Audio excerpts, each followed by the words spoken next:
ఏ బాటైనా పర్వాలేదంట, సమయంతో సాగటమే మన సింపుల్ సిద్ధాంతం.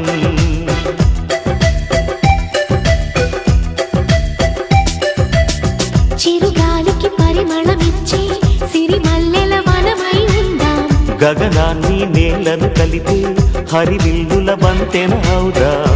ఆనందం అంటే అర్థం మనమందా, ప్రతి పూట పాతై సాగే హుషారు సరిగమలో.